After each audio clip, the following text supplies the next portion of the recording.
Anda kembali bersama saya, Nitya Anissa, masih di Kompas TV. Pelantikan Presiden dan Wakil Presiden Republik Indonesia Prabowo Gibran. Kita akan kembali lihat bagaimana situasi pasca pelantikan, di mana saat ini Presiden ke-7 Republik Indonesia, Jokowi, sudah menuju ke istana setelah pelantikan dan akan melakukan persiapan untuk serah terima. Dan saat ini juga memang kita melihat tadi satu persatu di gedung MPR, Prabowo Subianto yang sudah resmi dilantik menjadi presiden menyalami satu persatu tamu undangan yang hadir dan juga mempersiapkan diri untuk kemudian segera menyusul Presiden Jokowi menuju ke istana untuk melakukan prosesi selanjutnya, yaitu serah terima. Dan saat ini juga masih bersama kami di Studio 1 Menara Kompas, masih bersama kami Mbak Esther dan juga Mas Agung dan juga Mas Ismail.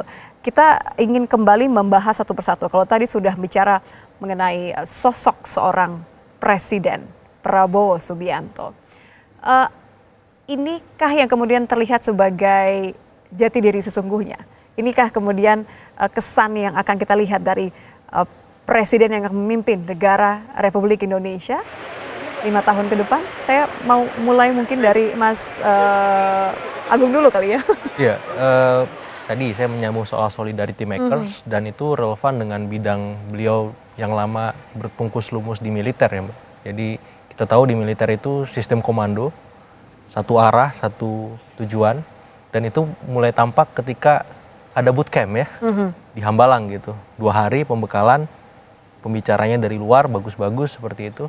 Setelah dilantik ada leadership camp lagi, Ya. di Tidar dengan melibatkan Akademi Militer Angkatan Darat. Khasnya Pak Prabowo sekali ya. Jadi beliau ingin memastikan frekuensi yang sama dengan para pembantunya, apakah itu Wapres, Menteri, Wakil Menteri, Kepala Badan, bahwa ini loh tujuan besar kita, ini caranya, ini jalannya, kamu harus bisa mampu mengorkestrasi mesin-mesin birokrasi yang mendukung kamu. Kalau kamu nggak bisa jalan, gua ingetin. Kalau lu juga nggak bisa gua ingetin, gua ganti deh. Ya saya kira itu penting, pesan itu supaya apa? Menterinya punya tanggung jawab moral untuk memastikan program-program itu jalan. Karena kalau nggak demikian, harapan publik tadi bisa berakhir dengan anti klimaks, dan kita nggak mau itu terjadi, dan harapannya pola kerja yang demikian ya, karena militer yang disiplin tinggi, etos kerja tinggi, ujungnya apa? Kualitas, misi selesai. Kan lebih baik pulang nama ketimbang gagal di medan juang kan. Kopassus kan begitu Mbak. Nah, kalau bisa ini menteri-menterinya pakai semangat Kopassus juga. Kalau enggak mundur. Kasih ada waktu nih sampai nanti malam sebelum diumumkan. Kalau masih mikir-mikir, masih ragu kan. Gitu. Kenapa? Kalau mindset itu tercipta, terjadi, ini penting supaya apa? Mereka punya semacam keinginan untuk memberikan hal yang lebih, sebagaimana Pak Prabowo.